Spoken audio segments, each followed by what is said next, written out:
So here's a question for you.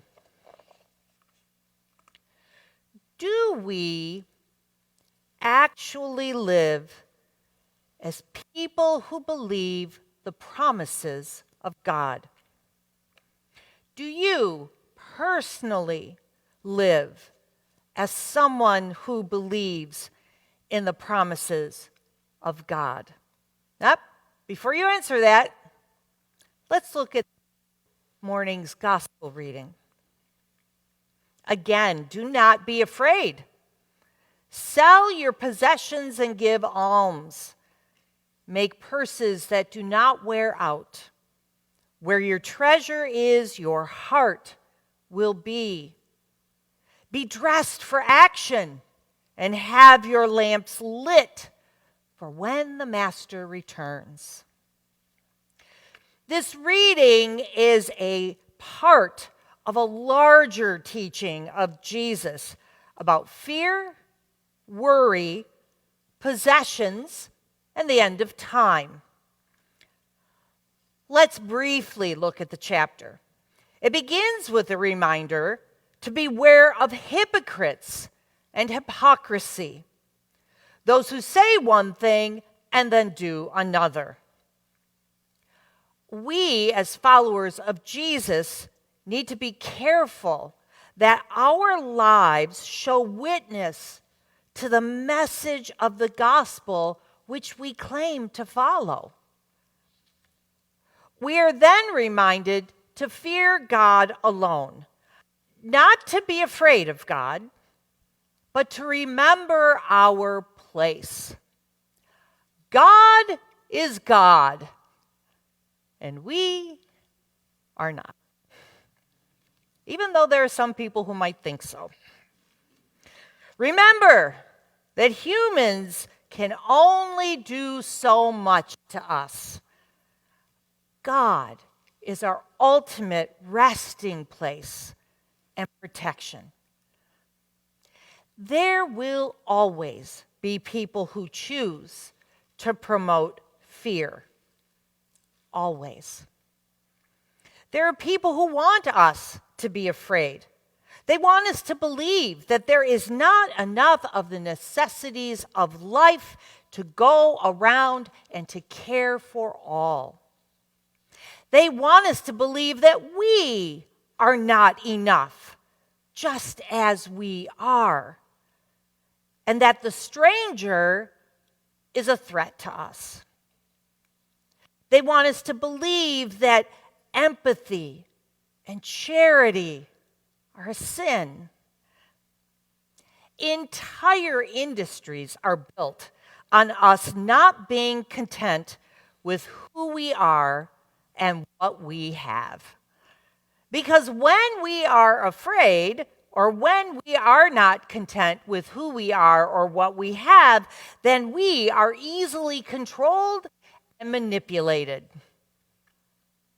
Jesus is reminding us not to fall into that trap. God will care for all of creation. We will have all we need. Not necessarily all we want, but we will have all we need.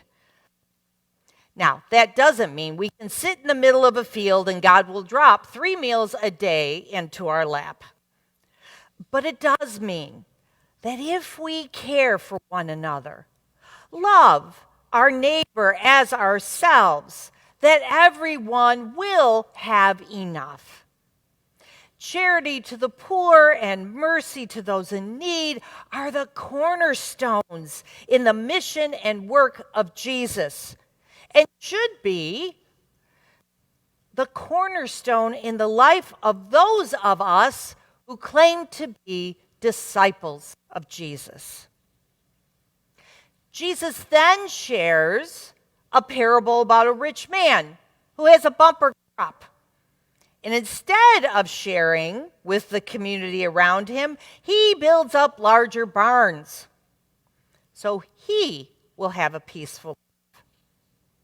And although he may be wise in the eyes of business, God calls him a fool, as his life will be demanded of him that very night.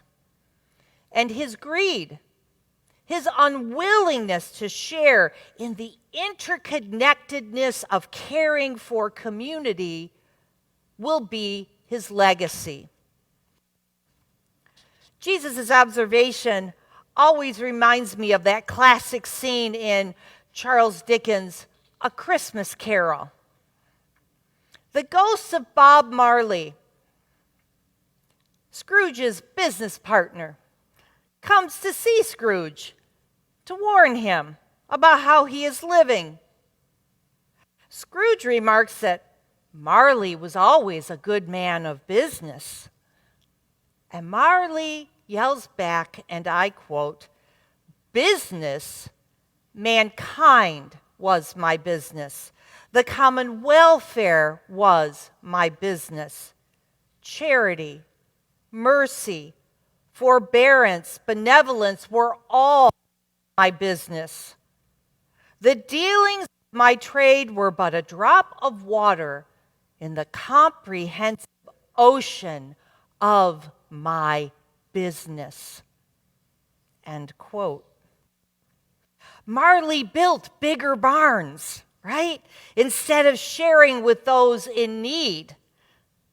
Maybe it was his greed and shame that created those chains he had to drag for all eternity.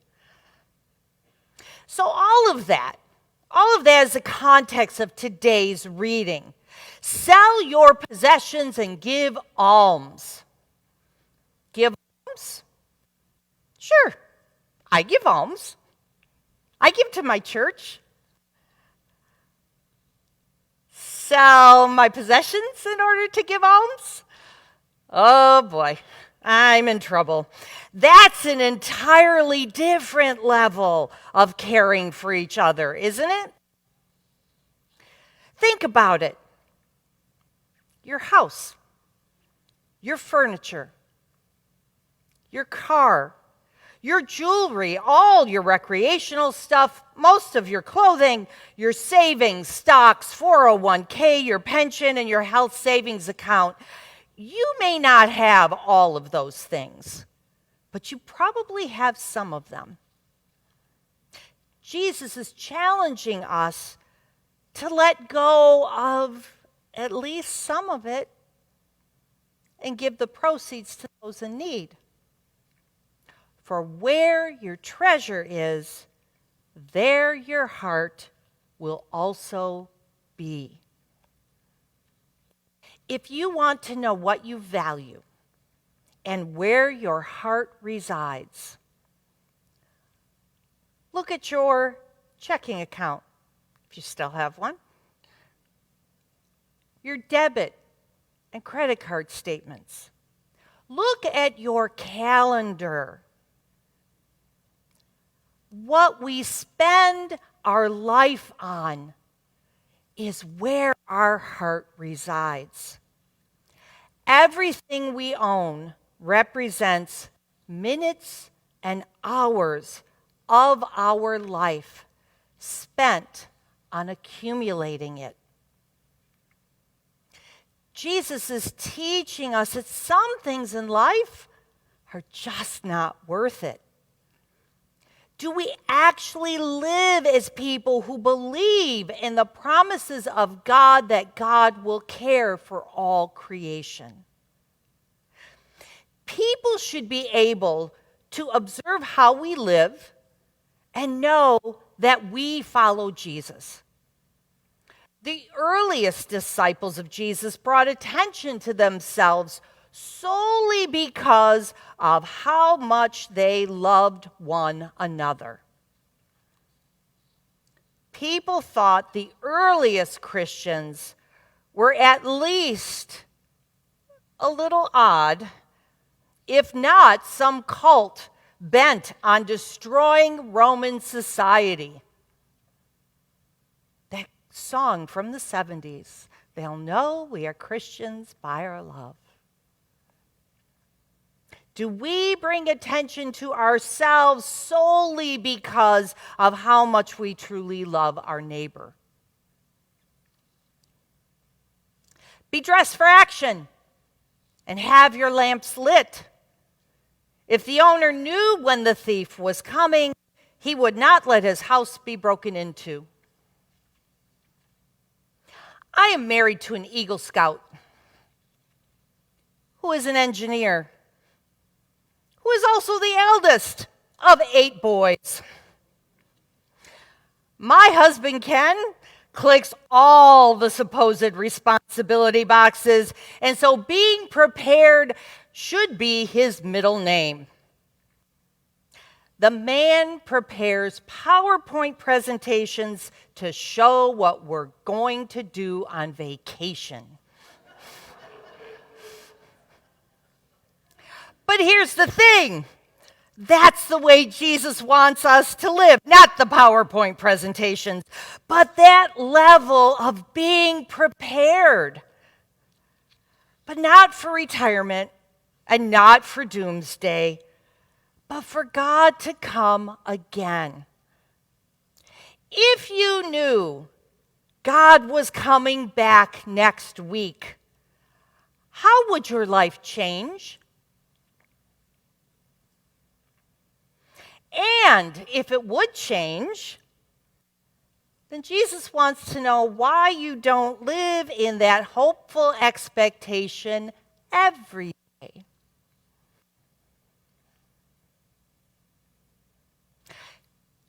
Don't be the fool whose legacy will be selfishness and greed. The challenge for our modern age is that we have heard Jesus is returning for generations. And we, quite honestly, have become complacent. We live preparing for tomorrow or the next year or the next decade as we don't really believe that Jesus is coming back in our lifetime. That's why we surround ourselves with all that stuff. We assume we have time. We assume we have tomorrow.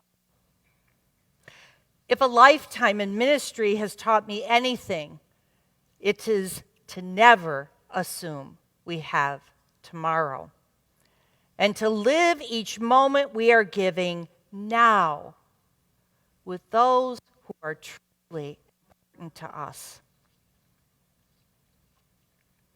Never forget, however, that Jesus doesn't want us to live in fear of his return.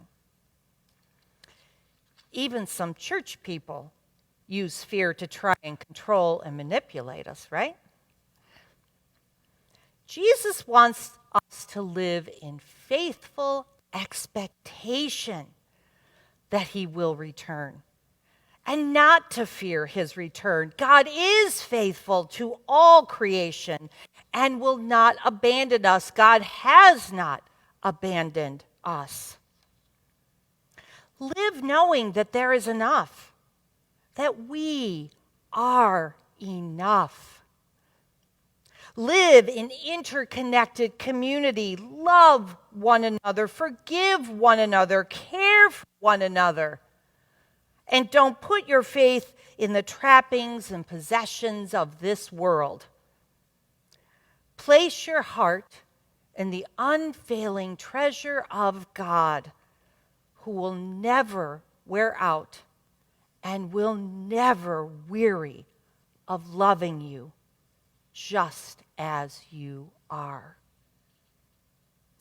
I cannot tell you what all this means for you personally.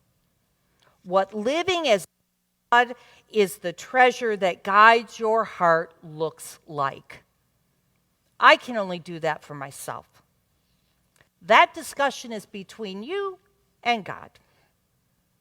What I will tell you is this. As Christians, we are called to be agents of change and hope in a world infected by fear and greed. We are to be the yeast that changes everything, that uses love and kindness and mercy as the cornerstone of our lives. All that we have and all who we are is a gift of God. Whoever you are and wherever you are on life's journey, you are welcome here. The tagline of the United Church of Christ. We are called to not only rest in the promises of God, but to live in the promises of our faith in God. This week's gospel reading is a call for us to reflect upon and evaluate where our heart resides. Do we, I ask again, actually live as people who believe in the promises of God? Do you personally live as someone who believes in the promises of God? If so, then we do not fear tomorrow. God will take care of tomorrow and all that it will bring. But if not, now is the time to turn around and live as the people of faith that we have been called to live. Not tomorrow, not next week, not next year, but here and now. Believing in and living in the promises of God. Amen.